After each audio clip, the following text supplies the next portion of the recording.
Pred nami je 23. kulturni poletni festival Kulturnega društva Miran Jart Škocjan pri Domžalah. Pričenjamo že 9. junija, to se pravi v petek, in sicer Klapa Kambi iz Kaštela prihaja. To bo zagotovo zanimiv večer, kajti zelo so znani, večkrat nagrajeni. No in potem nadaljujemo 21. junija. Ob 21. uri nikoli ni prepozno Mojca Fatur, monokomedija, tudi tu se obeta en lep, krasen večer.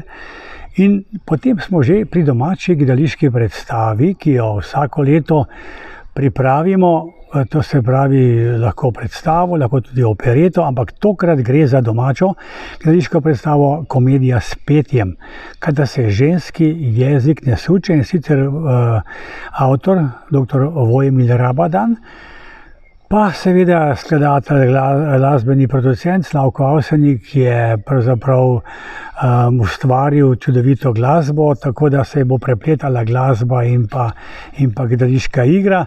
Komedija, ki bo prav gotovo za te čase, ki niso prav hudo rožnati, prav prišla marsikomu, in sem prepričan, da bo tudi to gledališče za menoj prav gotovo vedno polno, tako kot običajno.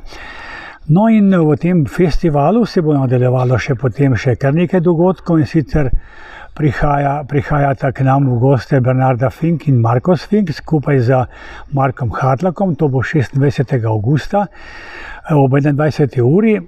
To pa se obeta en vrhunski koncert in sem prepričan, da ne bo nikogar, ki bi mu bilo žal, da je prišel na ta koncert, kajti že poznana pevca, svetovno znana, oba dva, tako da sem prepričan, da bo en lep večer.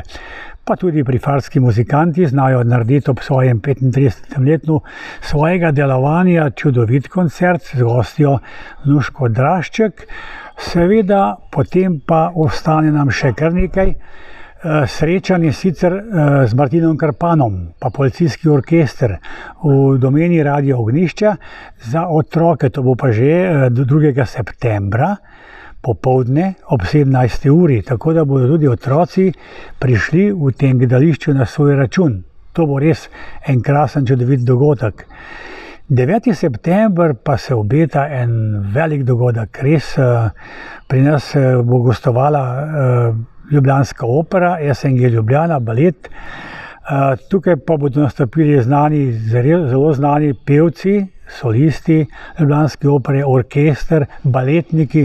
Skratka, kdorkoli bo prišel takrat v to naše gledališče, ker verjamem, da bo polno, bo verjetno in zagotovo odhajal zadovoljen in srečen, da je ta dogodek, na tem dogodku bil prisoten in da ga ni zamudil. Na koncu 15. septembra ob 19. uri pa bo še zaključek, kot ponavadi, in sicer v Krtinski cerkvi, zbor Slovenske filharmonije. To pa bo tudi en čudovit koncert, ki bo nastopil 40-članski ansambel, pevski ansambel, tako da sem prepričan, da bo en tak lep zaključek našega kulturnega poletnega festivala 2023, in se veselimo že tudi prihodnega leta, kajti prihodnje leto pa naše društvo, Kulturno društvo Miran Jart Škocjan, praznuje že od ustanovitve naprej 70-letnico. Tudi tega se veselimo.